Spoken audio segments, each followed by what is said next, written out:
Hello everyone. JEE mains की daily PYQ series का एक बहुत ही शानदार क्वेश्चन आज आपके सामने लाया है।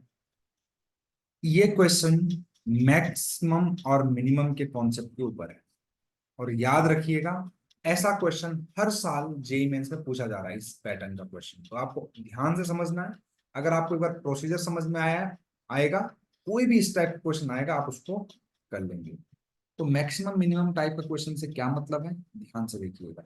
इसने यहाँ पर दिया है एक फंक्शन जो कि डोमेन उसका 0 से 2 है, तो डोमेन उसका ऑल रियल नंबर है। फंक्शन इस तरीके से डिफाइंड है। अब एक जी एक्स को डिफाइन कर दिया, और जी एक्स में तो एक डेफिनेशन उसने डायरेक्ट दे दी, और एक डेफिनेशन उसने क्या दे दी, minimum of F of T, यानी कि इसकी मदद से आएगा, है ना। और टी जो है 0 से x के, मतलब x से छोटा है और 0 से बड़ा है टी का वैल्यू, और x की वैल्यू 0 से 1 के बीच में। ठीक है, ध्यान दीजिएगा किस टाइप से करना। अगर एक क्वेश्चन का प्रोसीजर भी आपने ध्यान से देख लिया, तो आप इस टाइप के सारे क्वेश्चंस को उसी तरीके से फॉलो करेंगे तो आपके सबके सॉल्यूशन आ जाएंगे। पहली बात यह है कि ये मैक्सिमम और minimum value of F of T लाने के लिए मुझे इस फंक्शन का नेचर देखना पड़ेगा, कहाँ पर मुझे मैक्सिमम और मिनिमम मिलेगा। तो जैसे एफ एक्स मुझे दिया गया है x/2 + 2/x। ठीक है, इसको देख लो पहले, ये इंक्रीजिंग है या डिक्रीजिंग है। एफ डैश एक्स निकालिए, 1/2 -2/x² आएगा, राइट। और क्योंकि डोमेन आप देखिए, क्या डोमेन, एक्स की वैल्यू 0 से 1, मतलब जीरो तो नहीं रख सकते आप। तो 0 से 1 जब भी रखेंगे आप, तो आपको नेगेटिव मिलेगा। क्या मिलने वाला है, नेगेटिव मिलने वाला है एफ डैश एक्स का वैल्यू फ्रॉम 0 से 1। रख के देख लीजिए, जीरो जीरो से हल्की बड़ी वैल्यू रखेंगे तो ये इन्फिनिटी को जाएगा। तो हाफ में से इन्फिनिटी को माइनस करेंगे तो आएगा -1। और अगर इसकी मैक्सिमम वैल्यू रखिएगा यहाँ पे 1, तो 1 रखने पर क्या आएगा, 2 आएगा। हाफ में से 2 को करोगे -3/2 आएगा, जो कि नेगेटिव है। तो इन 0,1 ये एफ डैश एक्स नेगेटिव है। इसका मतलब क्या हो गया, अगर मैं एफ एक्स का ग्राफ बनाऊं, एफ एक्स डिक्रीजिंग है, क्या है, एफ एक्स डिक्रीजिंग है 0 से 1 में। तो अगर आप जीरो रख के देखेंगे, एफ एक्स रख के देखिए, वैसे तो आप ग्राफ ऐसे भी बना सकते थे, जीरो रख के देखिए। जीरो रख के देखेंगे तो इन्फिनिटी को अप्रोच कर रहा है। 1 रख के देखेंगे तो 1/2 और 2, 5/2, है ना। 5/2 बन रहा है, तो 1 तक के लिए हमने इसको देखना है, एनालाइज करना है, ठीक है ना। ये 0 है, ये 1। और एफ एक्स का जो ग्राफ आप बनाएंगे, है ना, एफ एक्स का जो वैल्यू मिलेगा आपको यहाँ पे, वो क्या मिलेगा, 5/2 रख के देख लीजिए यहाँ पे, x = 1। अब बिल्कुल मेरी बात ध्यान से सुनना, minimum of F of T. अब ये वेरिएबल चेंज करने से तो ग्राफ चेंज नहीं होगा ना। ये है किसका ग्राफ, एफ ऑफ टी का ग्राफ है। और लेट से इसने बोला 0 t x, x को मैंने 0 से 1 में फिक्स कर लिया है। अब t जो है वो x से छोटा है या उसके बराबर है। तो लेट से मैंने x को फिक्स किया हाफ, है ना, हाफ फिक्स किया।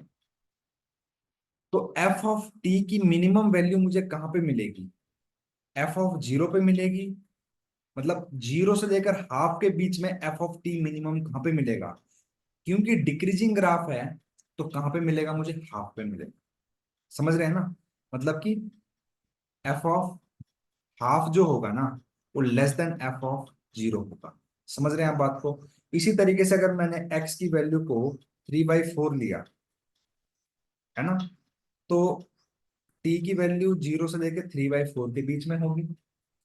और एफ ऑफ टी की मिनिमम वैल्यू मुझे कहाँ पे मिलेगी, मतलब अगर मैं 3/4 पे वैल्यू निकालूंगा, हाफ पे वैल्यू निकालूंगा, और 0 पे वैल्यू निकालूंगा, तो 0 पे बड़ी वैल्यू मिलेगी, हाफ पे छोटी, और 3/4 पे और छोटी। इसी तरीके से एफ ऑफ 1 पे और छोटी वैल्यू मिलेगी मुझे। तो यानी कि मुझे किस टी की किस वैल्यू पर फंक्शन की वैल्यू मिनिमम मिल रही है? वो मिल रही है टी इक्वल टू एक्स पे मिनिमम।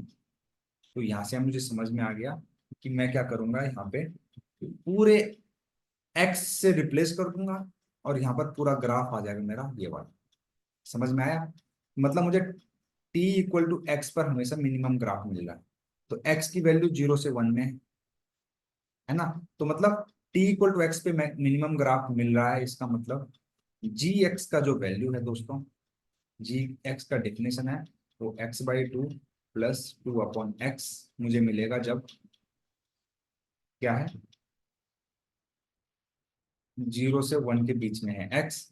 और दूसरा डेफिनेशन दिया था क्वेश्चन में 3/2 प्लस एक्स 1 से लेकर 2 के बीच में। आप फिर से देख लीजिए, ये देखो ये वाली डेफिनेशन 1 से 2 के लिए और ये वाली डेफिनेशन 0 से 1 के लिए थी। तो मुझे x की वैल्यू पे मिल रहा था तो मैंने डायरेक्टली ये फंक्शन को ही यहाँ पे पुट कर दिया, क्योंकि डिक्रीजिंग फंक्शन है तो मिनिमम मिलता जाएगा जैसे जैसे वैल्यू बढ़ती जाएगी। जी एक्स मेरा डिफाइन हो गया। तो इस क्वेश्चन को हम दो तरीके से कर सकते हैं, बट सबसे शानदार जो तरीका है वो होता है ग्राफिकल मेथड, है ना? तो अब इसका ग्राफ बनाएंगे। ये क्या एक स्ट्रेट लाइन है, क्या एक स्ट्रेट लाइन 1 से आगे के लिए, है ना? तो अगर यहाँ पे 1 आप पुट करेंगे तो क्या आएगा, 3/2 प्लस 1 आ रहा है 5/2। यानी कि ये वैल्यू जो है ना ऐसे बढ़ेगी। देखो मैंने एकदम स्ट्रेट लाइन क्यों खींची, क्योंकि ये स्ट्रेट लाइन है, लीनियर इक्वेशन है तो स्ट्रेट लाइन होगी। और देखा मैंने 1 पे इसकी वैल्यू कितनी आ रही है, 5/2, जो कि ये रही, है ना? और 2 रखने पर कितनी आ रही है, 2 2 जा 4, 2 जा 8, 11/2 आ रही है। मतलब यहाँ पे 11/2 आ रही है, ठीक है ना? 11/2। अब इसने क्वेश्चन में पूछा क्या था वो देख लेते हैं। G is continuous but not differentiable at x=1। x=1 पर कंटिन्यूस है बट डिफरेंशिएबल नहीं, तो x=1 ये रहा। और आपको पता होगा, अगर मैं इस ग्राफ को ड्रॉ करूं तो मेरे को कहीं पर भी अपने पेन को उठाने की जरूरत नहीं है, कहीं पे ब्रेक नहीं है इस फंक्शन। तो ये क्या है, कॉन्टिन्यूस, ठीक है? अच्छा, अब डिफरेंशिएबिलिटी की कंडीशन ये होती है कि कहीं पे भी शार्प एज नहीं होना चाहिए। और अगर आप देखेंगे यहाँ पे कॉर्नर आपको दिखाई देगा, क्या आएगा, कॉर्नर। और जहां पर भी कॉर्नर होता है वहां पर फंक्शन नॉन डिफरेंशिएबल होता है। तो इस डायग्राम को देख के आपको साफ समझ में आ जाएगा कि ये डिफरेंशिएबल नहीं है x=1 पे। ये तो था मेथड नंबर 1 जिसको ग्राफिकल मेथड बोलते हैं। दूसरा एनालिटिकल एनालिटिकल मेथड से कैसे करेंगे वो बता देता हूँ आपको। जी एक्स को, जी एक्स यहाँ पे लिखा हुआ है क्योंकि ये कॉन्टिन्यूअस है। आप चेक कर लीजिए, 1 पे 1 रख के देखिए तो ये आ रहा है 5/2। और यहाँ पर रख के देखेंगे अगर आप 1 पे चेक करो इसकी कंटिन्यूटी, तो 1 पुट कर दीजिए ऊपर, तो 2/1 5/2 आ रहा है दोनों साइड से, है ना? ये कॉन्टिन्यूअस है, आप चेक कर लेना खुद से। तो अगर कोई फंक्शन कॉन्टिन्यूअस है तो हम डायरेक्टली उसको डिफ्रेंशिएट करेंगे, फिर उसकी डिफ्रेंशिएबिलिटी को चेक कर सकते हैं। जैसे x/2 का 1/2 होता है, -2/x², डिफ्रेंशिएशन कर दिया मैंने। और इसका डिफ्रेंशिएशन करूंगा तो 3/2 आएगा, 1 से 2 के बीच में। अब मुझे g'1 चेक करना है, मतलब 1 पे डिफ्रेंशिएबिलिटी चेक करनी है। तो रखो, 1 रखो, यहाँ पे रखो, कितना आएगा, 1/2 -2, यानी कि -3/2। और यहाँ पे देखो, मतलब 1 माइनस चेक करना था। और g'1 from right hand side, मतलब राइट हैंड डेरिवेटिव यहाँ से चेक करना है और लेफ्ट हैंड डेरिवेटिव यहाँ से, है ना? आप फर्स्ट प्रिंसिपल का यूज भी कर सकते हैं, मैंने डायरेक्टली यहाँ पे किया। तो अगर आप देखेंगे 1 के राइट साइड में 3/2 आ रहा है और लेफ्ट साइड में -3/2 आ रहा है, जो कि बराबर नहीं है। इसका मतलब नॉट डिफरेंशिएबल है। तो मैंने दो मेथड से आपको इस क्वेश्चन को समझा दिया है। आई थिंक आपको अच्छी तरीके से ये दोनों कॉन्सेप्ट समझ में आए होंगे। अगर आपको सॉल्यूशन अच्छा लगे तो प्लीज चैनल को लाइक, सब्सक्राइब और शेयर करना बिल्कुल ना। Thank you very much.